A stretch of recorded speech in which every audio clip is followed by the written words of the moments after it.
దయ్యాల్లో చాలా రకాలున్నాయి. కనికలు అనే పేరు ఎప్పుడైనా మీరు విన్నారా? ఇవి చెరువుల దగ్గర, పాత జలపాతాల దగ్గర ఉంటాయని నమ్ముతూ ఉంటారు. చందు అనే ఇంటర్ సెకండ్ ఇయర్ చదివే ఒక అబ్బాయి తన నలుగురు ఫ్రెండ్స్ తో వాళ్ళ ఊరి చివరున్న ఒక చెరువుకి ఈత కొట్టడానికి వెళ్ళాడు. సాయంత్రం 6:20 సూర్యుడు మెల్లగా కిందకు దిగుతున్న సమయం అది.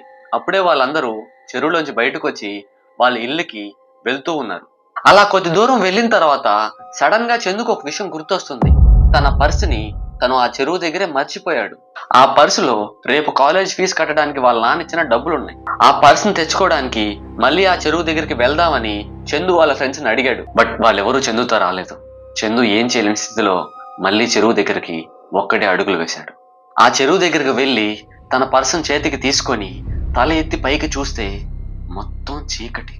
ఇప్పటి వరకు ధైర్యంగానే ఉన్న చందు ఒక్కసారిగా తన చుట్టూ అలుముకున్న చీకటిని చూసి భయపడ్డాడు.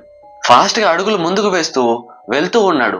అప్పుడే తన వెనక ఏదో సన్నని అమ్మాయి నవ్వులు తనకు వినిపించడం మొదలయ్యాయి. తన గుండెను అరిచేతిలో పెట్టుకొని మెల్లగా వెనక్కి తిరిగి చూస్తే తర్వాత రోజు చందు వాళ్ళ ఫ్రెండ్స్ మొత్తం చందు వాళ్ళ ఇంటికి వచ్చారు. కానీ చందుకు ఫీవర్ గా ఉందని వాళ్ళ అమ్మ వాళ్ళని పంపించేసింది. అప్పటి నుంచి చందు జీవితం చాలా మారిపోయింది. వాళ్ళ ఫ్రెండ్స్ తో కలవడం మానేశాడు. వాటితో పాటు చెరువు దగ్గరికి వెళ్ళనందుకే తను మాట్లాడలేదని వాళ్ళ ఫ్రెండ్స్ అందరూ అనుకున్నారు. చందు బిహేవియర్ లో కూడా చాలా చేంజెస్ వాళ్ళ పేరెంట్స్ గమనించారు. తను ఎప్పుడు ఆడపిల్లలతోనే ఉండేవాడు, వాళ్ళతోనే ఆడుకోవడానికి ట్రై చేసేవాడు. ఇదంతా చూస్తూ గమనిస్తున్న చందు వాళ్ళ నాన్న ఒకరోజు చందుని చాలా ఘోరంగా కొట్టాడు. సడన్ గా రాత్రులు మాయమైపోయేవాడు. ఎప్పుడో తెల్లారుజామున 4 గంటలకి ఇంటికి వచ్చేవాడు. అడిగితే సమాధానం అసలు చెప్పేవాడే కాదు.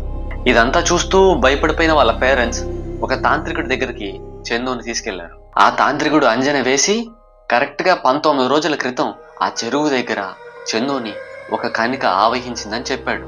ఈ మాట విన్న చందు వాళ్ళ పేరెంట్స్ షాక్ అయిపోయారు. దీనికి ఏం చేయాలని ఆ తాంత్రికుడిని అడిగారు. ఆ తాంత్రికుడు యాసవలి పూజను మొదలు పెట్టాడు. 4 కాలి జీవి యొక్క పసురుని చందుకి తాపించాడు.